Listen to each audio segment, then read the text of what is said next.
हाय नमस्कार, कसे आहात? चला तर स्वागत आहे तुमचं एका नवीन ब्लॉगमध्ये. तर सकाळी सकाळी माझी चहा आंघोळ वगैरे सगळं झालं आहे आणि आता मला जायचं होतं बाहेर.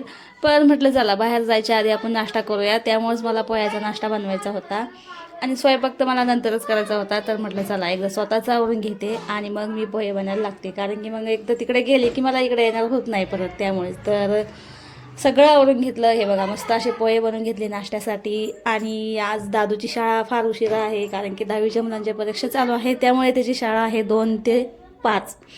तर आज खूप टेन्शन आहे डोक्याला, कारण की मुलं घरी असले की खूप येड्यावानी करतात आणि दिदीचंही शाळाचं टायमिंग चेंज झालेलं आहे. तर हे बघा आता नाश्ता वगैरे करायचा होता. दादूला तर फार खुशी झाली, कारण की त्याची शाळा 2ला आहे ना, त्यामुळे नाही तर 12लाच जात असतो तो. तर नाश्ता वगैरे केला सगळ्यांनी, पोह्याचा नाश्ता बनवला. मी म्हटलं चला आता मला जरा बाहेर जायचं होतं, माझं काम होतं. तर जास्त काही मी ब्लॉग बनवला नाही, थोडासाच झाला माझ्याकडून. तर म्हटलं बस झालं आपल्या एवढंच. आणि त्याच्यात ह्या गाड्या इतक्या परेशान करतात ना, इथून जाता येतात तर हे बघा मग तिथून आले, लगेच जेवायला बसली. खूप भूक लागली होती मला, तर जेवण वगैरे केलं. स्वयंपाक तिथून आल्यावरच बनवला मी.